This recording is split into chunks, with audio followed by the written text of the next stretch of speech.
Auzubillahiminash-shaytanir-rajim. Bismillahir-rahmanir-rahim. Assalamu alaikum students. Today is 11th August 2020 and Tuesday. Your lecture number 24 and your diary is chapter number 9, Introduction plus Refraction plus Important Terms, and exercise question number 4, book page number 92. Learn. Chapter number 9, Dispersion of Light. Dispersion of light means रोशनियों का इंतशार. Okay, open your book page number 92. We have learned a few properties of light in class 6. 6 class में आप लोगों ने properties पढ़ी थी light की. In this chapter we shall discuss some more properties of light. You may have seen some of these scenes around you. 7 class इस chapter में हम लोग लाइट की प्रॉपर्टीज़ के बारे में डिस्कस करेंगे और इसके कुछ एग्जांपल्स जो हैं हमने अपने इर्द गिर्द देखे हैं और उनमें से मैं कुछ आप लोगों के सामने यहाँ पे इनका जिक्र करूँगी और एक्सप्लेन भी करेंगे हम. The shallow bottom of water tub which is actually deep. लेकिन जब टब में वाटर होता है, पानी होता है, तो हमें ऐसा लग रहा होता है कि थोड़ा सा पानी है.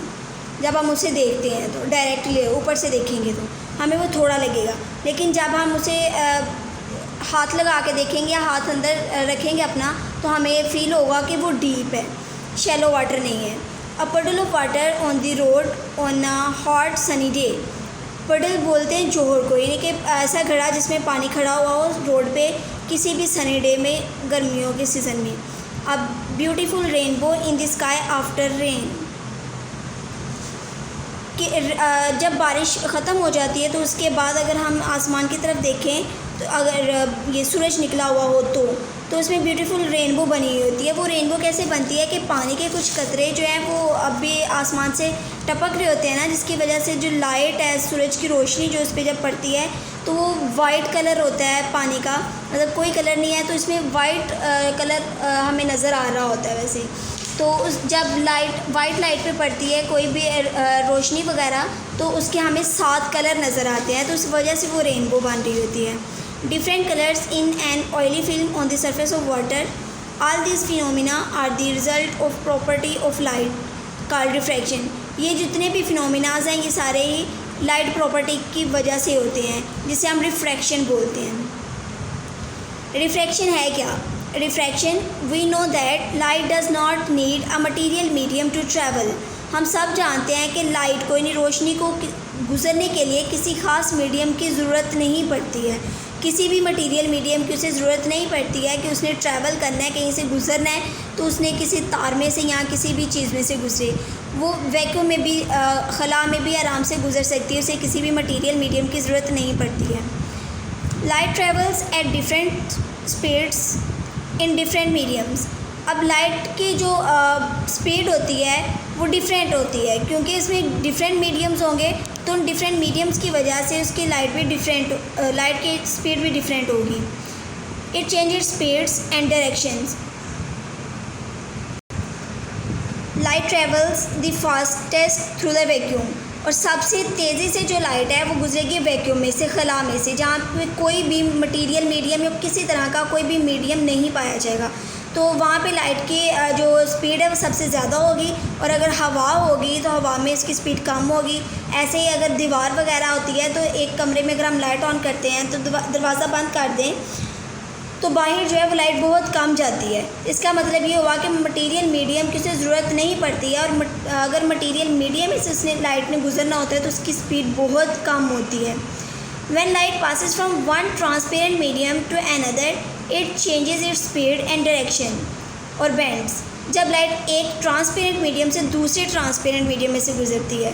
ट्रांसपेरेंट मीडियम वो होता है जिसमें से लाइट इजीली पास हो सकती है, जिसमें से हमें चीज़ें क्लियर नज़र आ रही होती हैं, जैसे शीशा वगैरह होता है, जैसे गिलास वगैरह या शीशा वगैरह, तो उसमें से लाइट जो वो उसे हम ट्रांसपेरेंट मीडियम कहते हैं. तो एक ट्रांसपेरेंट मीडियम से दूसरे ट्रांसपेरेंट मीडियम में से अगर लाइट गुजरेगी तो वो या तो अपनी स्पीड भी चेंज करेगी और डायरेक्शन भी चेंज करेगी, यानी तो हो सकता है कि वो बेंड हो जाए, यानी कि मुड़ के वापस आ जाए. This bending of light is called refraction. यानी किसी चीज़ से टकरा के तो वापस आना लाइट का, तो इसे हम कहते हैं बेंडिंग ऑफ लाइट. तो इस सारे फिनोमिने को रिफ्रैक्शन कहते हैं. But when light falls perpendicular to the surface of the medium it does not change its direction.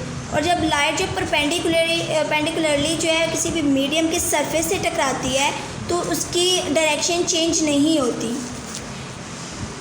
Fig देखिए 9.1 पे, the pencil in the glass of water looks as it has been broken at the water line, it is because of refraction of light. यानी अगर हम glass में देख रहे हैं pencil, पानी रखा हुआ है ग्लास में, तो उसमें पेंसिल देख रहे हैं तो हमें ऐसा लग रहा है जैसे ये टूटी हुई है। वो सिर्फ इस वजह से कि हम उसे साइड से देख रहे हैं। अगर हम ऊपर से देखेंगे डायरेक्टली परपेंडिकुलरली तो हमें पता चलेगा कि ये सिर्फ और सिर्फ लाइट की रिफ्रैक्शन की वजह से है, एक्चुअली में ये टूटी हुई नहीं है। Fig 9.2, a light beam bends as it travels from air into glass and also from glass into air। जब लाइट जो है, लाइट बीम बोलते हैं रोशनी की शुआओं को, तो कहते हैं बेंड होना शुरू हो जाती है रोशनी की शुआएं। कब बेंड होती है? It travels from air into glass, जब ये हवा से ग्लास में जाएगी तो तब ये बेंड हो जाएगी। And also from glass into air, यहाँ फिर रोशनी जो है ग्लास से हवा की तरफ इसकी डायरेक्शन होगी, यानी डायरेक्शन चेंज होने की वजह से भी वो बेंड होती हुई हमें नज़र आएंगी। जैसे ये यहाँ पे दिखाया गया है, यहाँ पे हमारे पास नॉर्मल रे है जिसे डॉटेड लाइन से रिप्रेजेंट किया हुआ है, ये एयर से ग्लास में जा रही है। तो एयर से जब ग्लास में जाए तो हमें नॉर्मल में ऐसे हमें नज़र आनी चाहिए थे जो डॉटेड लाइन में दिखाई गई है, लेकिन ये इंसिडेंट रे है। तो इसकी हमने कहा है कि इंसिडेंट रे में क्या है कि इसकी बेंडिंग हो जाएगी लाइट बीम्स की, क्योंकि एयर से ग्लास की तरफ इसकी मूवमेंट है। तो इसके इंसिडेंट रे वाली लाइन देखें कि पहले सीधी आ रही है, फिर बेंड होकर नीचे को मुड़ गई हुई है। Important terms, we can understand the term refraction with the help of the following terms. देखिए ये जो टर्म्स है हमारे पास, रिफ्रैक्शन यानी किसी चीज़ का मुड़ जाना, ये लाइट जो है किसी चीज़ के साथ टकराती है, इसकी सरफेस से टकरा के वापस मुड़ जाएगी तो उसे हम रिफ्रैक्शन कहेंगे। तो देखिए कि इसकी कुछ टर्म्स हैं जिसके ज़रिए हम इसको मज़ीद समझ सकते हैं। सबसे पहले हमारे पास incident ray, the ray of light that travels in one medium and falls on the surface of the second medium, यानी कि लाइट की ऐसी रे जो एक मीडियम में से गुजरती है और दूसरी मीडियम के ऊपर जाके टकराती है, उसे इंसिडेंट रे कहते हैं। रिफ्रैक्टेड रे, the ray of light that change its direction in the second medium, जब लाइट की रेज़ एक मीडियम से गुजर के दूसरी मीडियम में जाती हैं तो उसकी डायरेक्शन चेंज हो जाती है, इस को हम रिफ्रैक्टेड रे बोलते हैं। Normal, an imaginary line drawn perpendicular on the surface of the medium at the point where incident ray falls, point of incidence। Point of incidence से नॉर्मल रेज़ क्या है कि नॉर्मल रेज़ हमारी इमेजिनरी लाइन होती है। Imaginary line यानी कि जो हमारे ख्याल में होता है कि ये लाइट जो है ऐसे गुजरेगी, यानी सीधी, बिल्कुल सीधी गुजरेगी, तो इसे हम इमेजिनरी लाइन कह रहे हैं। उन्होंने कहा कि इमेजिनरी लाइन ये जो हमने ड्रा की हुई है इसे हम कह रहे हैं कि नॉर्मल लाइन है। तो रिफ्रैक्टेड रे कौन सी है? ये जो हमारे पास है, यानी कि एक मीडियम में से गुजर के जब दूसरे मीडियम में लाइट जाएगी तो वो बेंड हो जाएगी, उसे हम रिफ्रैक्टेड रे बोलेंगे।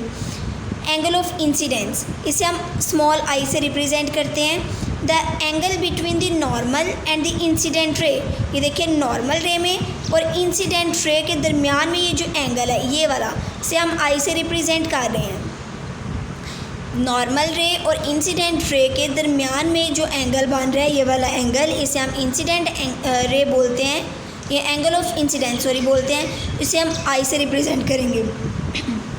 Angle of refraction, the angle between the normal and the refracted ray, it is denoted by R, यानी किन दो चीज़ों के दरमियान है एंगल? नॉर्मल और रिफ्रैक्टेड रे के दरमियान में। ये यहाँ पे हमारे पास ये नॉर्मल रे और ये रिफ्रैक्टेड रे, इन दोनों के दरमियान में हमारे पास जो एंगल है ये स्मॉल आर, इसे हम बोलते हैं एंगल ऑफ रिफ्रैक्शन।